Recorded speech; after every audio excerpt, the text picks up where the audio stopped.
Una historia de gracia es el cuarto tema. El mensaje de los tres ángeles es una historia de gracia, es la historia del amor inmensurable de un Salvador, una historia de Jesús que nos ama tanto que prefirió experimentar el mismísimo infierno a que uno de nosotros se perdiera. Es la historia de un amor infinito, ilimitado, insondable, incomprensible y eterno. A Dios nada lo toma por sorpresa. No está sujeto a los vientos cambiantes de las decisiones de la humanidad. Como ya hemos visto, su plan para librarnos del dominio, decisiones de la humanidad, como ya hemos visto, su plan para librarnos del dominio del pecado no fue un pensamiento tardío. Después de que el pecado levantara su horrenda cabeza, a Dios no le tomó desprevenido el terrible drama del pecado. Apocalipsis 13:8 dice así: Y la adoraron todos los moradores de la tierra cuyos nombres no estaban escritos en el libro de la vida del Cordero, que fue inmolado desde el principio del mundo.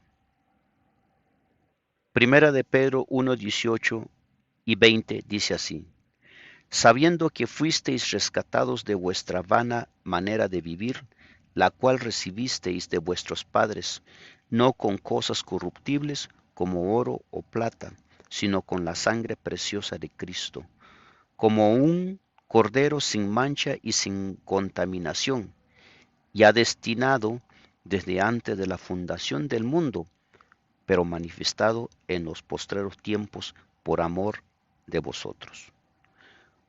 Este es la historia de la gracia. En resumen, el pequeño tema se titula Una historia de la gracia. Y aquí está parte de la respuesta del, del resumen de la gracia. Aquí está en Primera de Pedro 18:20, en donde dice en el versículo 20 dice que él ya estaba destinado desde la fundación del mundo, pero manifestado en los postreros tiempos.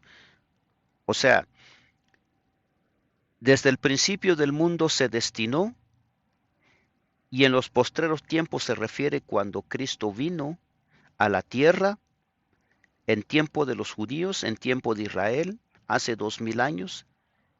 Esos son los postreros tiempos que Él se manifestó. Y luego, ¿por qué se hizo esto? La motivación fue por el amor, dice, por amor a vosotros. Esto es maravilloso. ¿Qué nos enseña estos versículos sobre el plan de salvación? ¿Qué le enseña a usted? ¿Qué aprende? ¿Qué conciencia, qué tipo de pensamientos viene en su mente? ¿Cómo se siente? ¿Qué es lo que usted le hace pensar que Cristo es amor? ¿Qué es lo que usted le hace pensar que usted debe de cambiar su vida y que debemos de cambiar constantemente y acercarnos al Señor Jesús y al Padre? La frase Evangelio eterno en, el, en Apocalipsis 14:6 habla del pasado, el presente y el futuro. ¿Por qué lo vemos así? Veamos lo que dice Apocalipsis 14:6. Vi volar por en medio del cielo a otro ángel que tenía el Evangelio eterno para predicarlo a los moradores de la tierra, a toda nación, tribu, lengua y pueblo. Vi volar por en medio del cielo a otro ángel que tenía el Evangelio eterno para predicarlo a los moradores de la tierra, a toda nación, tribu, lengua y pueblo. ¿Desde cuándo se empezó a predicar esto? Esto es increíble, queridos amigos, pero en el mismísimo, la ley ceremonial que todo mundo no le gusta, Porque muchas personas piensan que la ley ya está clavada, que lo miran, lo ven así con desprecio, lo dicen con desprecio, que la ley de Moisés, que la ley de acá, que esa ley ya no sirve, que esa ley ya no funciona, que estamos bajo gracia. Queridos amigos, si nosotros nos ponemos a pensar en la ley de Moisés, ahí estaba el evangelio de Cristo. Ahí estaba, ahí se estaba, ahí se estaba también activando. ¿Y cómo se activaba eso? Pues sencillamente se activaba a través de los sacrificios. Por cada pájaro, por cada palomita, por cada animal que se sacrificaba, por cada ternero, por cada animal que se sacrificaba, representaba al Señor Jesús. Representaba la venida de un Mesías y que iba a morir por nosotros. Ahí estaba el Evangelio eterno. Ahí estaba en figura. No estaba exactamente el Evangelio eterno, pero ahí estaba en figura. Estaba representando todo lo que hacía, toda la ley de Moisés, toda la ley de Moisés representaba a Cristo. Nos estaba La ley de Moisés servía para llevar al pueblo de Israel, al pueblo judío, hacia Cristo, para que cuando Él venga, el pueblo de Israel diga, aquí está nuestro rey a quien hemos esperado. Pero ¿qué pasó? En vez de que el pueblo de Israel, el pueblo judío diga, aquí está nuestro Salvador, ellos le dieron la espalda y lo mataron. Entonces, aquí está entonces la respuesta. Por eso debemos de tener mucho cuidado sobre la Biblia en rechazar. Nosotros como seres humanos, si eres estudioso de la palabra de Dios, si eres un estudioso en Biblia, si eres un teólogo, como lo dices, si eres un erudito, como lo dices, si eres una persona de alta categoría en los estudios y has tenido 27, 30 años, como lo dices, no deberías de rechazar la ley de Moisés, porque en la ley de Moisés estaba insertada el Evangelio, estaba insertado ahí Apocalipsis 14:6. Ya se venía predicando el Evangelio desde tiempo, desde Adán, desde el primer momento en que el Señor Jesús, desde el primer momento de que el Padre o Jehová Dios dijo que se iba a sacrificar animales para el perdón de los pecados. Ese animalito, el primer animal que se sacrificó en el Edén, por Adán, por el perdón, por el pecado de Adán y Eva, ahí estaba el Evangelio de Cristo. Estaba representando al Señor Jesús cuando Él iba a morir por nosotros. Pero lamentablemente el pueblo de Israel lo rechaza y ahora nosotros también rechazamos la ley de Moisés, lo miramos como una cosa que ya no sirve, que fue una maldición, que una maldad, que lo consideramos como una cosa no satisfecha. Qué triste, ¿no? El plan de nuestra redención no fue una reflexión ulterior, un plan formulado después de la caída de Adán. Fue una revelación del misterio que por tiempos eternos fue guardado en silencio. Fue una manifestación de los principios desde las edades eternas había sido el fundamento del trono de Dios, deseado de todas las gentes. Capítulo 13. El Evangelio eterno no solo habla del pasado y del presente, sino también es la base del futuro como esperanza. Habla de vivir eternamente con aquel cuyo corazón sufre poder estar con nosotros para siempre. Efesios 1:4 dice, según nos escogió Él antes de la fundación del mundo para que fuésemos santos y sin mancha delante de Él. Piensa en lo que significa que, incluso antes de la fundación del mundo, tú habías sido elegido en Cristo para tener salvación en Él. ¿Por qué esta verdad debería ser sumamente alentadora? El mensaje proclamado por el ángel que volaba por en medio del cielo es el Evangelio eterno, el mismo Evangelio que fue declarado en el Edén cuando Dios le dijo a la serpiente, y pondré enemistad entre ti y la mujer, y entre tu simiente y la simiente suya. Esta te herirá en la cabeza y tú le herirás en el calcañar. Génesis 3:15. Esta, esta constituye la primera promesa de un Salvador que podría al, al campo de batalla para desafiar el poder de Satanás y prevalecer sobre él. Cristo vino a nuestro mundo para presentar el carácter de Dios tal como está representado en su santa ley, porque su ley es una copia de su carácter. Cristo era tanto la ley como el Evangelio. El ángel que proclama el Evangelio eterno proclama también la ley de Dios, porque el Evangelio de salvación induce a los hombres a obedecer a la ley mediante la cual sus caracteres son formados a la semejanza divina. Mensajes Selectos, tomo 2, páginas 121-122. Sabiendo que fuisteis rescatados de vuestra vana manera de vivir, no con cosas corruptibles como oro o plata, sino con la sangre preciosa de Cristo, como un cordero sin mancha y sin contaminación. Primera de Pedro 1, 18, 19. La palabra de Dios es el solemne instrumento que convence de pecado al inconverso, persuadiendo de la necesidad que tiene del Salvador que perdona los pecados.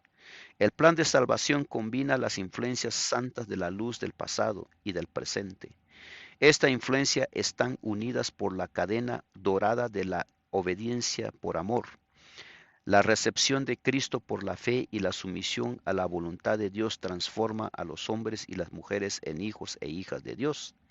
Mediante el poder que únicamente el Salvador puede darles, son aceptados como miembros de la familia real, herederos de Dios y coherederos de Cristo. Amar a Dios de todo corazón y ser participante de la humillación y los sufrimientos de Cristo significa más de lo que muchos comprenden. La expiación de Cristo es la gran verdad central alrededor de la cual se agrupa todas las demás verdades pertinentes a la gran obra de la redención. La mente del hombre debe fundirse en la mente de Cristo. Esta unión santifica el entendimiento e imparte claridad y fuerza a los pensamientos. Exaltada Jesús, página 223. El Evangelio de toda alma ser es el privilegio de toda alma ser un canal vivo por medio del cual Dios puede comunicar al mundo los tesoros de su gracia. Las inescrutables riquezas de Cristo, no hay nada que Cristo desee tanto como agentes que representen al mundo, su espíritu y carácter. No hay nada que el mundo necesite tanto como la manifestación del amor del Salvador mediante la humanidad. Todo el cielo está esperando que haya canales por medio de los cuales pueda derramarse el aceite santo para que sean un gozo y una bendición para los corazones humanos. Cristo ha hecho toda provisión para que su iglesia sea un cuerpo transformado, iluminado con la luz del mundo, que posee la gloria de Emmanuel. Es su propósito que todo cristiano esté rodeado de una atmósfera espiritual de luz y paz. Desea que nosotros revelemos su propio gozo en nuestra vida. La morada del Espíritu en nuestro corazón se revelará por la manifestación del amor celestial. La plenitud divina fluirá a través del agente humano consagrado para ser luego transmitida a los demás. Palabras de vida del Gran Maestro, página 345. Una historia de gracia, una historia de gracia. ¿Tiene historia la gracia o no tiene historia la gracia? ¿Desde cuándo la gracia empezó entonces? La gracia se manifestó desde el Edén a través de un pequeño sacrificio que se hizo de un animal, sacrificando un animal por el pecado de Adán y por el pecado de Eva. Desde ahí arranca la gracia y termina en su apogeo cuando Cristo muere en la cruz ahí se manifestó su totalidad, la gracia. Ahí se manifestó el amor, ahí se manifestó el evangelio, ahí se manifestó la palabra, ahí se manifestó el poder del Espíritu Santo, ahí se manifestó el poder de Cristo, el poder de su Padre, el poder del gobierno del Padre, el poder del evangelio. Ahí se manifestó el verdadero amor, no un amor falso, el verdadero amor por la humanidad, el verdadero amor por ti y por mí. No importa si se iban a salvar solamente 5 almas, un alma, 2, 3, 100, 1000 almas. Hoy en este mundo habemos más de 6 billones de habitantes. Cristo no vino por los 6 billones. Cristo vino por la cantidad por las cuales nosotros los humanos nos escogemos. Él quiere que esos más de 6 billones de habitantes se salven, pero no es cuestión de Él, es cuestión de nosotros. Pero Él murió por los más de 6 billones, pero también murió por 1, por 2 o 3 o por 10 que acepten el Evangelio, el verdadero Evangelio. No se le olvide, hay un falso evangelio y hay un verdadero evangelio. El falso evangelio es todo aquello que es a medias, es todo aquello que no está completa, es incompleta. Es todo aquello que se practica, que se predica a través del dinero, a través de las ofrendas y los diezmos para luego enriquecerse. Un falso evangelio es todo aquello que está movilizado a través del dinero, a través de la fama, a través de los poderes humanos y no a través de Jesucristo, no a través del Padre. Recuerden que el verdadero evangelio se manifestó en la vida práctica de los apóstoles. En la vida práctica, ninguno de los apóstoles tenía aviones, ninguno de los apóstoles tenían botes, tenían barcos, ninguno de los apóstoles llegó a ser rico a través del evangelio. La verdadera gracia, el verdadero evangelio es a través de un humilde corazón, a través de la pobreza. Por eso, queridos amigos, yo en este canal, yo trabajo de una manera laica. Yo no soy pastor, yo no tengo ningún cargo dentro de la iglesia, no tengo absolutamente nada. Yo simplemente entrego mi tiempo a ustedes porque entiendo de que debo de predicar. No lo hago por dinero, no lo hago por un sueldo. Los pastores lo hacen por un sueldo, muchos de ellos lo hacen por un sueldo porque son pagados. Pero uno que trabaja laicamente, uno trabaja por amor al Señor Jesús. Por eso, finalmente, el verdadero evangelio, la gracia será predicada a través de los laicos, a través de las personas que en verdad aman al Señor Jesús y aman al Padre.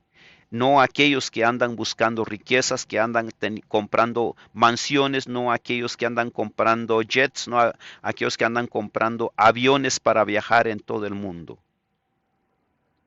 La historia de la gracia no fue algo que se improvisó.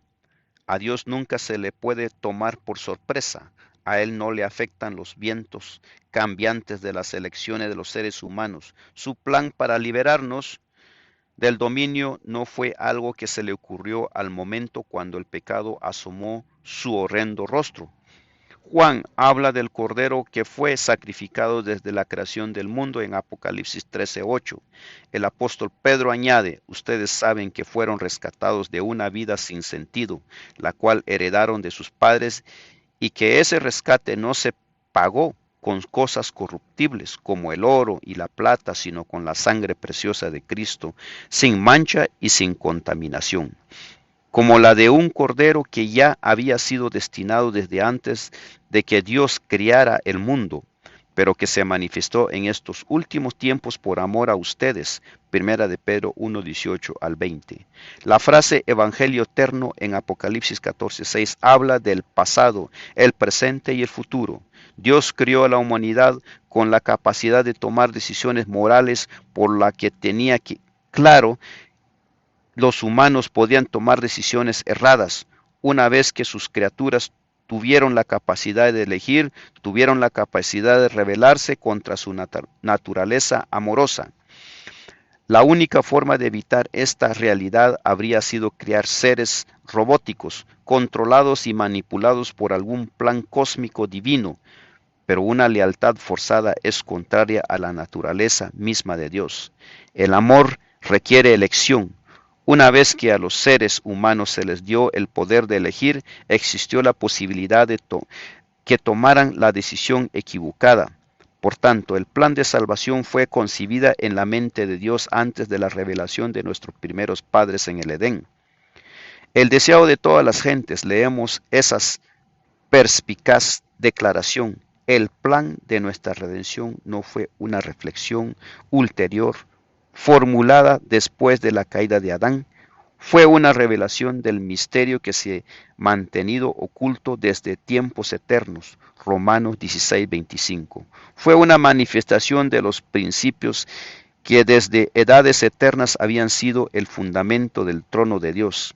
La frase Evangelio eterno habla de un Dios que ama tanto a los seres humanos que Él crió, aunque conocía perfectamente las consecuencias de sus elecciones, hizo provisión para la futura revelación antes de que sucediera. Hay otro sentido en el que el Evangelio es eterno. El Evangelio le habla a la aceptación, perdón, pertenencia, gracia y un poder transformador a una generación que está en la búsqueda de amor genuino y auténtico y que anhela relaciones significativas. Le habla de un Dios de amor incondicional que se preocupa tanto por nosotros que hará todo lo posible para redimirnos porque nos quiere con Él para siempre. El Evangelio eterno no solo habla del pasado y del presente, sino que promete un futuro esperanzador. Habla de vivir eternamente con aquel cuyo corazón anhela estar con nosotros para siempre. El Evangelio habla de una relación eterna con el Cristo que nos crió y nos redimió para que pudiéramos vivir con Él por las edades eternas. A pesar del conflicto entre el bien y el mal que existe en el universo y la distorsión del carácter de Dios por parte de Satanás, el Evangelio de la gracia y el amor limitado de Dios será predicado hasta los confines de la tierra como testimonio de su eterna bondad. ¿Qué es el Evangelio? Como se le mostró al ladrón moribundo en el Calvario. Es la buena noticia de que la salvación es un regalo de Dios. Él no nos salva porque somos buenos, sino porque Él es bueno. Nuestra salvación no depende de nuestras obras, sino de su gracia. Todas nuestras buenas obras están motivadas por el amor y fortalecidas por la gracia.